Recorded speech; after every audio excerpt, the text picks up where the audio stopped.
Hey everyone, welcome back. Hope you're having a fantastic day so far. So in 2024, certain Social Security beneficiaries are receiving almost $3,000 more every single month than the rest. We'll be going over why. Plus, Donald Trump is weighing in on whether or not Nikki Haley could possibly be his running mate for the presidential election in 2024. We'll be covering that as well. But before we go ahead and dive into the main content of today's video, if you wouldn't mind helping out real quickly by just giving this video a like, that just helps out with the good old YouTube algorithm, and also consider subscribing to my channel if you have not already. Plus, if you would like to receive up to $9,000 in free stocks or $9,000 in free cash, in a pinned comment below, I will be leaving a link to Webull. All you got to do is once you click on that link, it's just open up a free account and then deposit at least 1 penny. At that point, Webull will be sending you at least 3 free stocks worth up to $9,000. And if you do not want to invest at this point in time, all you have to do is just sell those stocks for what they're worth and then transfer the cash value right back to your bank account. Okay, so diving right into our lead story of today's video, and once again that is going to involve the 2024 presidential election. Of course, we had the New Hampshire primary coming up next week on January 23rd. Right now, Trump does have a narrow lead in the polls over Nikki Haley, but he is expected to win. And then from there, they're going to go ahead and move on to South Carolina. Iowa, of course, led it off this past week where Trump won by a very large margin. Not exactly a huge surprise, but there is an interesting poll in New Hampshire. Even though Trump leads Haley, we also have some hypothetical matchups between Trump versus Biden and Haley versus Biden in New Hampshire. And out of those two possible matchups, Haley actually does a little bit better, whereas Trump actually does significantly worse. So according to The Hill, former United Nations Ambassador Nikki Haley holds a 3-point lead over President Biden in a hypothetical general election matchup in New Hampshire, while Biden leads former President Trump and Florida Governor Ron DeSantis in separate matchups, according to poll results released on Friday.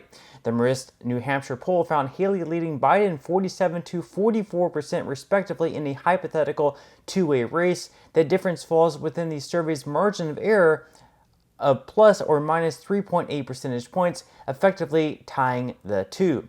But when the polls place Biden in head-to-head matchups with Trump and DeSantis in the Granite State, the president fares better. Biden leads DeSantis 51 to 42% and leads Trump 52 to 45%. So even though Trump does better than Haley in the state of New Hampshire among Republican voters, Haley actually does better all in all in that same state versus Biden than Trump does. But even though Haley is doing so well, Trump was asked about whether or not Haley could possibly be his running mate because she does pretty well in some of the polls among some voters, mostly those independent or maybe moderate voters, either, I guess center-left or possibly center-right. Does a little bit better among those voters, perhaps. So he was asked whether or not, Haley could possibly be his running mate. And, well, Trump said, probably not. So according to The Hill, once again, former President Trump on Friday threw cold water on the idea of picking former United Nations Ambassador Nikki Haley as a running mate hours after she herself appeared to nix the idea of joining his ticket. Trump said she is okay, but she is not presidential timber. And when I say that, that probably means she is not going to be chosen as the vice president. Now, Haley, who is Trump's closest rival in the polls in New Hampshire, has repeatedly said she is not running for second place in the GOP primary, but had previously declined to specifically comment on whether she'd be the former president's running mate. Earlier on Friday, Haley appeared to be more definitively nix the idea, telling a group of voters being vice president was, quote, off the table. Now, obviously, things can certainly change. If Trump came to her and asked to be the VP, I really can't see her turning that down. Right now, she's just saying that, I guess, to stay strong and make it seem like she's really serious about winning the presidency. And, really don't know whether or not Trump would turn that down either. But if we go ahead and look ahead at the 2024 polls in New Hampshire, we can see once again Trump has a pretty huge lead, up 13.5 points, obviously closer than Iowa, but still pretty significant, his lead in New Hampshire.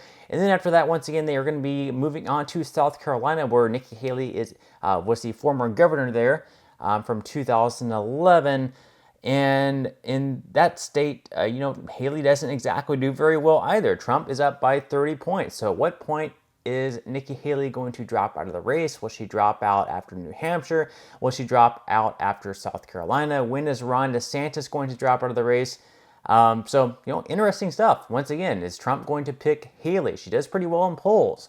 But, we also have a lot of speculation that since Nikki Haley has a lot of, very wealthy donors, I guess there's rumors out there that these donors might actually go to Trump and be like, hey, we have these billions of dollars. We can give these billions of dollars to you if you pick our person in Haley as your VP.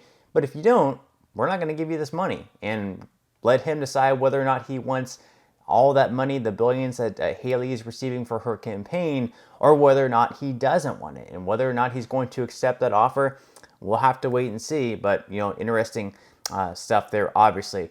Now, according to the Motley Fool, this year in 2024, the richest Social Security beneficiaries are receiving almost $3,000 more per month than those who are just receiving the average. We're going to be going over the numbers here real quickly. So, once again, according to the Motley Fool, the average monthly Social Security benefit is around $1,906 this year for retired workers, while the maximum monthly Social Security benefit is $4,873. This is a huge gap, with seniors who receive the largest checks getting $2,967 more every single month and $35,604 in extra Social Security income every year. The wealthy retirees getting such a big sum end up with more than double the amount the typical American gets from Social Security each month. And then obviously there could actually be an even bigger gap because of the wealthiest people actually not receiving 40% replacement of their income. So they go on to ask, why isn't there a bigger gap? So while the gap between what wealthy retirees get and what the typical American gets is a pretty substantial one, you may actually wonder why wealthy people aren't getting even more money. After all, benefits are based on average wages and are generally designed to replace about 40% of pre-retirement income. Someone who makes $5 million a year would have a monthly income of around $416,667. So 40% of that amount would mean they should be getting a Social Security check worth around $166,667. Of course, that doesn't happen though. And that's because of something called the wage-based limit. Again, there's actually some ideas out there, like obviously people who make a lot of money during their working careers are paying in more out of their income. They're always paying up to the max, which this year I believe is right around $167,000 of their income, which is 6.2 to 12.4% at Social Security tax. And some of the reform ideas out there, because as we all know, by the year of say like 2033, the trust fund is going to be going insolvent. So basically what that means is the amount of money coming into the trust fund from people who are working right now paying that Social Security tax, there's not going to be enough money in the trust fund to pay out 100% of the benefits for everyone who's claiming Social Security benefits. There's going to be like a shortfall, let's say like 20 to 25%. So they're only going to have around 75 to 80% of the benefits in the trust fund coming in from taxes to be able to pay out the benefits. That means that everyone receiving benefits is going to have to receive a cut of, once again, 20 to 25%. So if you're receiving $1,000 per month in Social Security, in that year in 2033, you're only going to be eligible to receive $750 to $800. And one of the ideas out there is to make it so those who are receiving the most amount in Social Security, like these very high earners who are earning close to $5,000 per month, make it so they're only earning, let's say maybe like $2,000 or $2,500 per month, make it so they're receiving about the average rather than receiving all this money. And there is, I guess, some merit to that, even though it might be a little bit unfair to them because they're paying all this money into Social Security. At the same time, it's kind of like it's like a safety net program. So does someone like Jeff Bezos really need a Social Security check of $5,000 per month when he has billions of dollars stacked away in real estate stocks, tons of money in his savings account, yachts? I really question whether or not these very wealthy people, need that much money in Social Security. So I think there is some merit to that. Perhaps give it to people who really need it the most rather than people who are already very wealthy. But once again, let me know what your thoughts and comments are below on that. But that's all we have for today's video. I certainly hope you enjoyed and found value out of it. If you did, again, I would greatly appreciate it if you could give this video a like. Consider subscribing to my channel if you have not already, and I will see you in the next video.